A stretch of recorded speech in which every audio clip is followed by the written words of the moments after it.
সিপিএমের আমলে দেখেননি বড় বড় বিল্ডিংগুলোকে তালা দিয়ে রাখতো। আমরা এসব করি না, মাথায় রাখবেন, ভুলে যাবেন না। এরা বিজেপির বড় বন্ধু হয়েছে।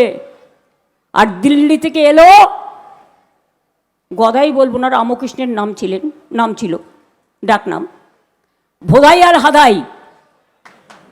দিল্লি থেকে এলো হাদাই ভোদাই, সাথে নিয়ে এলো ইডি সিবিআই, তার সাথে এলো ট্যাক্স এনআইএ, তার সাথে যুদ্ধের সাজুয়া গাড়ি। আমি বলি ভাই, পহেলগাঁও যখন পাকিস্তান অ্যাটাক করেছিল, তোমার এই সাজোয়া গাড়ি কোথায় ছিল? সেদিন যদি তোমরা রক্ষা করতে, এতগুলো মানুষের প্রাণ যেত না। যখন পুলওয়ামা হয়েছিল ইলেকশনের আগে, কোথায় ছিল তোমার সাজোয়া গাড়ি? যখন দিল্লিতে অ্যাটাক হলো, কোথায় ছিল তোমার সাজোয়া বাহিনী? সব ফেল করেছো। মণিপুরে আজকে 3 বছর ধরে আগুন জ্বলেছে, যাও, আরে ছাড়ুন না, যাও মিস্টার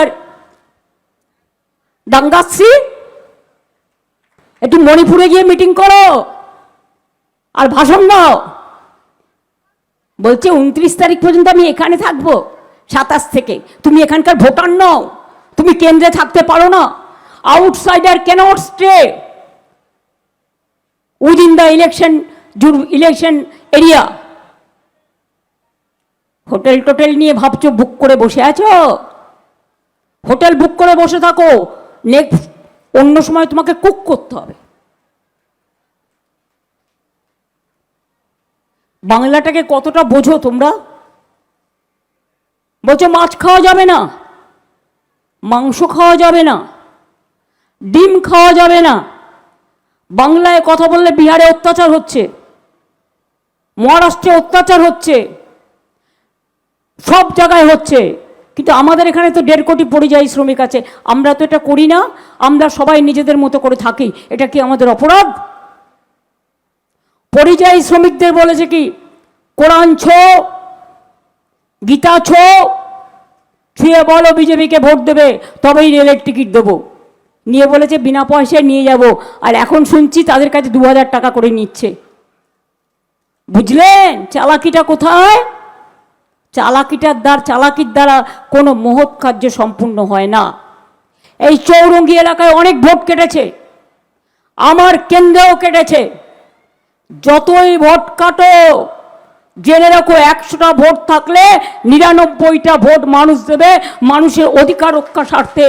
যারা গতদিনেও বিজেপিকে ভোট দিয়েছে, সিপিএমকে, অন্য পার্টিকে ভোট দিয়েছে, এবার তারা দেবে না।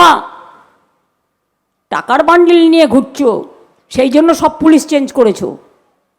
ড্রাগ নিয়ে ঘুরছো, তাই সব পুলিশ চেঞ্জ করেছো, সব ডিএম চেঞ্জ করেছো, রিটার্নিং অফিসার চেঞ্জ করেছো। এমনকি আমার কেন্দ্রের রিটার্নিং অফিসার, আমার একটা ছোট্ট গলিতে মিটিং ছিল, বলছে পারমিশন হবে না। আমি জানি থাকে তো বেচারা চম্পাহাটিতে, বারুইপুরে সুজনবাবুকে বলেন সুজয় কাকু, আর বিজেপির এখন হয়েছে বড় কাকু না জ্যাঠা। আমাকে বললো মিটিং করতে দেবে না। আমি বললাম ঠিক আছে, নো প্রবলেম, আইন মেনে চলবো। আমি গিয়ে চা খেয়ে এলাম বসে, আমার তো কাজ হয়ে গেল। আমি নয় মাইকে কথা নাই বা বললাম, আমার চায়ে কথা বলে দিল। কখনো কখনো মনে রাখবেন, অ্যান্টি করতে গেলে না ওটা ফেভারে চলে আসবে। যত অত্যাচার করেছেন এসআইআর নিয়ে, জেনে রাখুন লাইনে দাঁড় করিয়েছেন মানুষকে। এতদিন এখানে থেকে আপনাদের প্রমাণ করতে হচ্ছে আপনারা এখানকার নাগরিক কিনা। এটা অসম্মান নয়। এই অসম্মানের এবার বদলা হবে, বদল নয়, গণতন্ত্রের বদলা চাই, ভোটের বাক্সে বদলা চাই। এটা আপনাদের কাছে আমার আবেদন থাকবে। এবিপি আনন্দ, এগিয়ে থাকে, এগিয়ে রাখে।